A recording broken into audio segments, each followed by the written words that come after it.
Hello বন্ধুরা, আজকে আমি তোমাদের সাথে আমি কিভাবে দই পটল বানাই সেটাই শেয়ার করছি। আর তোমরাও চাইলে একবার বাড়িতে এইভাবে দই পটল বানিয়ে নিতে পারো। তো প্রথমেই দেখতে পেলে আমি পটলগুলোকে খুব ভালোভাবে ভেজে তুলে রেখেছি। তারপর একটা মিক্সারের জারের মধ্যে সমস্ত রকমের গোটা মশলা যেমন আদা, জিরে, শুকনো লঙ্কা, কাঁচা লঙ্কা, গোটা গরম মশলা, কিছুটা ধনে গুঁড়ো, কিছুটা মগজ আর দিয়েছি কিছুটা পরিমাণে জায়ফল আর জয়িত্রী।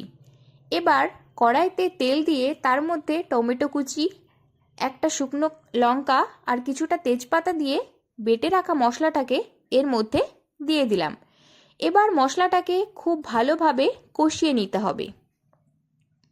আমি এখানে জল দিয়ে দিয়ে বারবার মশলাটাকে খুব ভালোভাবে কষিয়ে নিয়েছি। আর তোমরা দেখতে পেলে আমি এর মধ্যে লবণ আর হলুদ ব্যবহার করেছি। তো তোমরা চাইলে হলুদটাকে স্কিপ করতে পারো। আর হ্যাঁ, অবশ্যই মশলার মধ্যে তোমরা পোস্ত অথবা সাদা তিল যেটা হয় সেটাও ব্যবহার করতে পারো। আমার হাতের কাছে ছিল না, তাই আমি সেটাকে মশলায় ব্যবহার করিনি। এবার আগে থেকে ভেজে রাখা পটলগুলোকে আমি মশলার মধ্যে দিয়ে দিলাম। আরও বেশ কিছুক্ষণ ধরে আমি মশলাটাকে কষিয়ে নেব। তো আমি এখানে অল্প একটু পরিমাণে গরম জল ব্যবহার করেছি এবং পটলের সাথে মশলাটাকে আরও বেশ কিছুক্ষণ ধরে কষিয়ে নিয়েছি। তারপর আমি এখানে গরম জলই ব্যবহার করেছি। তোমরা অবশ্যই গরম জলটাকেই ব্যবহার করবে। এবার আগে থেকে যে টক দইটা জল ঝরাতে দিয়েছিলাম সেই টক দইটাকে আমি এর মধ্যে দিয়ে দেব।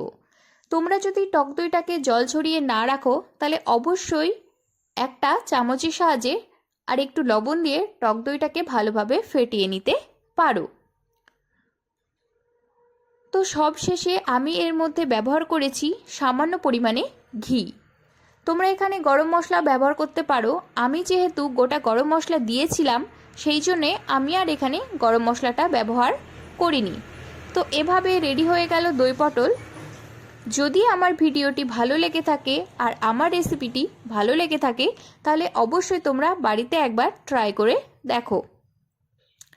আর কেমন হয়েছে সেটাও আমাকে কমেন্টে জানিও। তো আজকের ভিডিওটা এই পর্যন্তই।